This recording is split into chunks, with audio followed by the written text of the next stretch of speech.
Well, how's it going, YouTube? Welcome back to the Kneady Homesteader channel and a fun video today. I ordered a few things off of Amazon and I thought it would be fun to kind of unbox it with you guys and go through it, show you what I got, just in case it's helpful to you. I got a lot of books, a lot of books. I can't wait till spring hits and I can go back and sit out on the deck and start reading and just watching my chickens. That's what I'm looking forward to. So, but I did buy some things for bread, sourdough, because I want to make sourdough starter again. And so some of those books are bread books. So I'm going to spin you around and I'm going to show you what I got. All right, you guys. So let's start with the books. The books. All right. Hopefully you guys are in a good angle and you can see. All right. So I got a couple of composting books because I've never composted anything before. So I got this one. It's called Composting Made Easy. And it's nice big script and no pictures or anything fancy like that, but from the reviews, this is a nice, easy to understand read. So I grabbed that. I have the book Let It Rot. I bought this last year to help me compost, but I never got around to it because I had emergency surgery in May. So it wasn't something that I was able to get to. So I do still have that. I also picked this up because I'm really interested. I'm wanting to grow a small medicinal garden. And so I picked this one up. My girlfriend Crystal said if you want to do that, this is the best book to get. So I grabbed it and it is full of just beautiful pictures. So a lot of really great information in this book. And so I can't wait to sit down in the morning with a cup of coffee and browse through this one. So got that one. This one I showed in a previous video, but I'm going to show it again. This is the Old Farmer's Almanac Vegetable Gardener's Handbook. And if you have, I think they have like every single vegetable in here. So if you are wanting to grow vegetables, especially if you're new, this would be a great book for you. I'm kind of sort of still new to gardening, but not really. I've been doing it for a few years now. This does give you spaces, if you saw, to actually write in the book if you want to. But this is a great book. This book I got for half off because the bread book that I ordered, it was like buy one, get one half off on Amazon. So this is the one that I chose. The Backyard Homestead. It had really good reviews. And I can't believe how much is in here. There is just a ton of information. A lot from A to Z, as you see, on plants. But they also go into raising animals in here. But this has a ton of information in it. I also grabbed the Greenhouse Gardener's Manual because I am new to greenhouse gardening. I bought myself a little greenhouse so that I could extend our growing season. Our last frost date here where I live in northern lower Michigan is June 1st. And you know, sometimes it does snow in May, early May.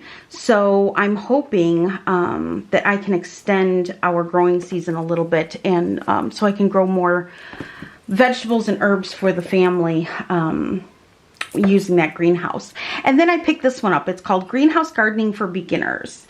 And it includes 10 bonus greenhouse plans if you want to build your own.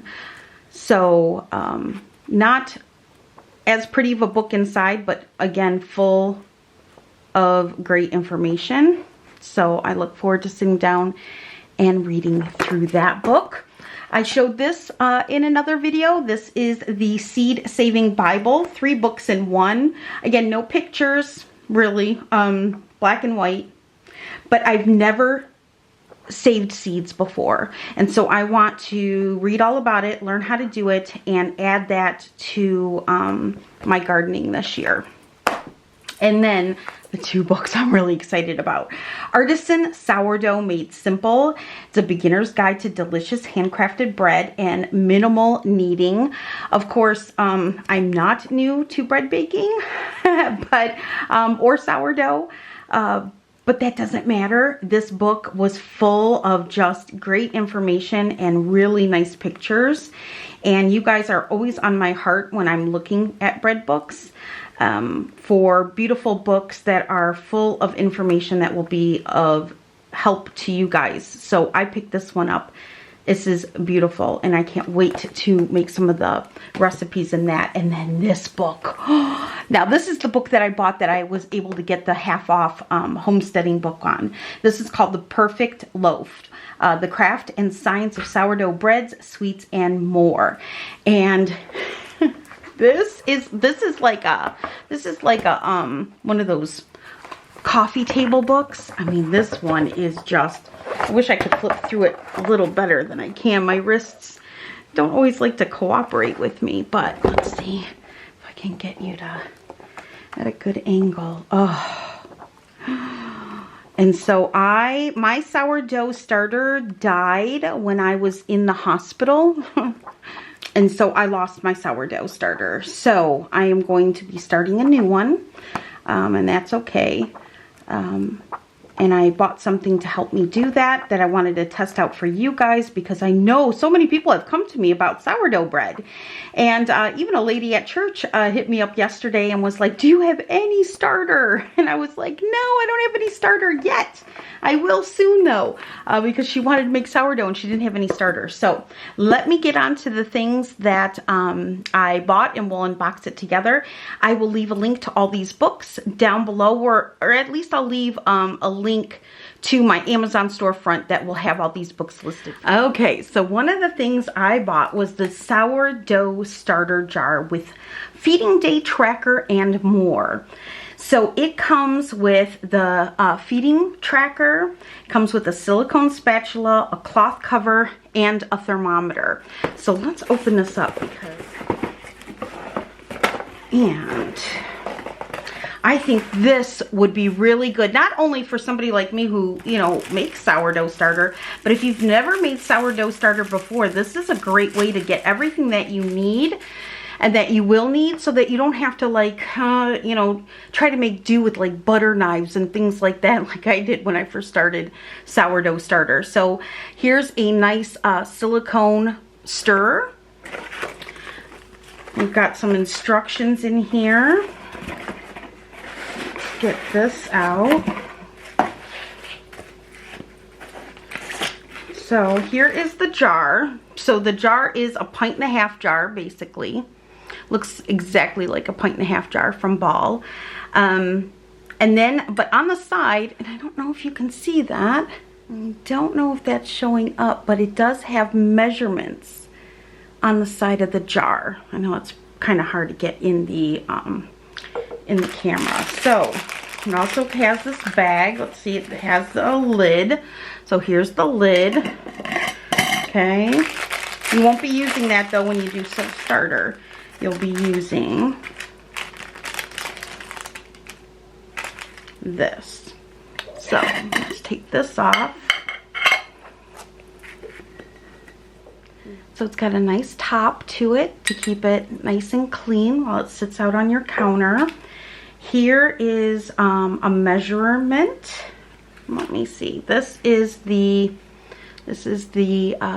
thermometer, and then this is how you measure it as it grows. So this is pretty cool. So you would put this band on, and then I'm gonna go ahead. I'm gonna make sure that, you know, all this is washed well before I use it. So you would stick that on the side, and it's a whole kit. And then of course when you go to feed your starter and you have to mix it, you've got the silicone spatula now to do so. So this is a great kit. And as I make my starter, this is what I'm going to use. Now let me know if you want me to film another sourdough starter series. I will link above in the corner a link to that playlist for you guys so you can watch it. I did it 3 years ago. If you guys want a new one, let me know and I'll record a new one. If not, I'll make my sourdough starter, and then I will of course be back to to make sourdough bread with you guys. So this is a really, really nice kit, and I will let you guys know as we move forward and as I use this how I end up liking it. Okay, I also bought, for when I want to store it in the fridge, I bought a wet jar, again on Amazon, so I'll leave a link down below. I bought a wet jar to keep it in. Of course, it does come, you know, with the clamps and the glass lid, but it also came with a wood lid. So you can go ahead and store your sourdough starter right in the fridge, or you can use this as you're growing it and feeding it. I'm going to be probably using it for both. So I wanted a nice jar to keep it in with an easy lid for me on and off for my hands.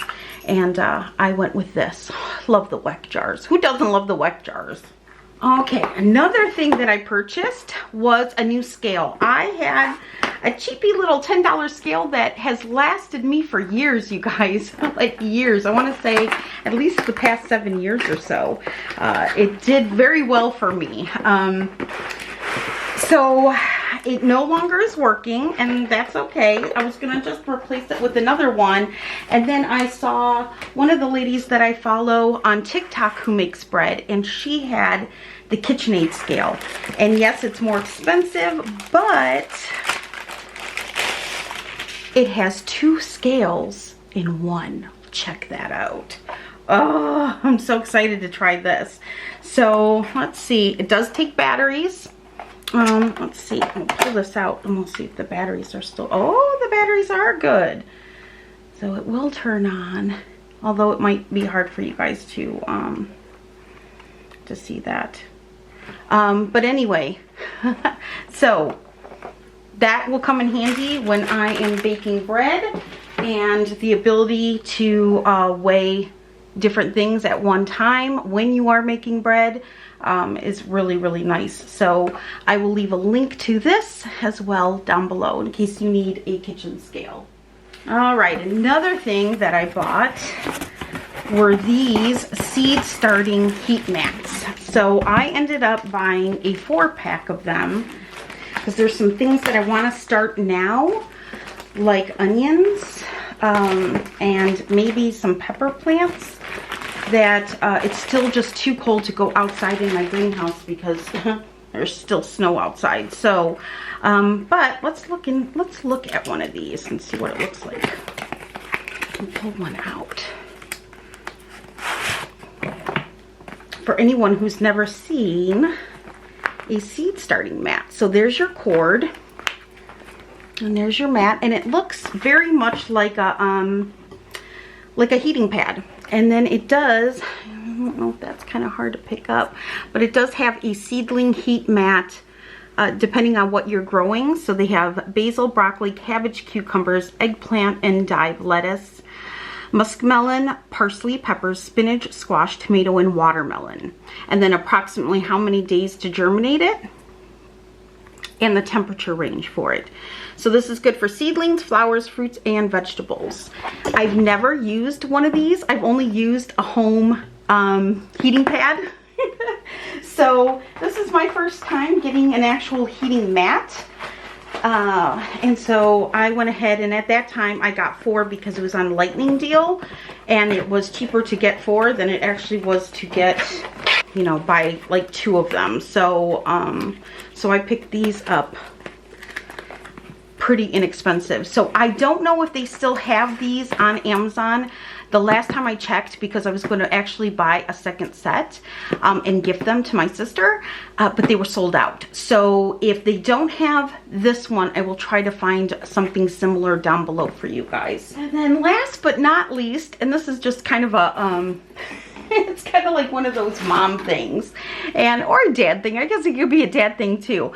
But if you're a mom, especially a mom taxi, kind of like I've become, you live in your truck or your car a lot. So I'm always having like wrappers, papers, tissues, everything in my center console, and it drives me crazy. I do have a garbage little trash can in the back for the kids, but for me and my injuries, it's really hard to twist around and to use it. So I bought this for my truck, and I bought it because I saw somebody else with it, and I thought it was super cute. It looks like one of them old-fashioned garbage cans, and it sits right in your cup holder. And so anytime you have like a tissue or, you know, garbage, you can just shove it right in there and then just, you know, empty it out. So I thought it was super cute. The lid pops right off like that, and it'll be easy to clean out. It's just for the front seat, just for my things, you know, when you you grab a piece of candy or mint or Kleenex or your, you know, little wrappers or anything, straw papers, any of, you know, little stuff like that that just builds up in like that little ashtray area. It just drives me crazy. So I grabbed this. I thought it was super cute. I think it comes in several different colors too, but I got this one because it matches my truck. So so I thought that would be fun just to add in, throw in. That's just a throw in. All right, that's it, you guys. I hope that was fun. It was just something a little random and fun. I hope you enjoyed it. I'm looking forward to making sourdough and getting back in the kitchen here and making bread. It'll be really good therapy, not just for my hands, but for my spirit. And so if you're interested, like I said, in a new series on how I make sourdough starter, let me know down below, because I know there's many new people here than there was the last time I made this series. So if you guys want a new one, the last time I filmed that, I took you guys with me every morning. So every morning when I woke up, I know it was a little monotonous, but I think it's important, especially sometimes here on YouTube. I know I can get into the rut of like trying to make the videos quick and leaving things out, and you always wonder sometimes how somebody gets from point A to point Z when they skip steps in between. And so when you run into a problem or a complication and you've never done it before, you don't know quite how to figure it out. So for me, by coming on and making a daily video of getting up and feeding my starter at the same time you can feed yours and doing it together, I was able to address any problems or issues down below.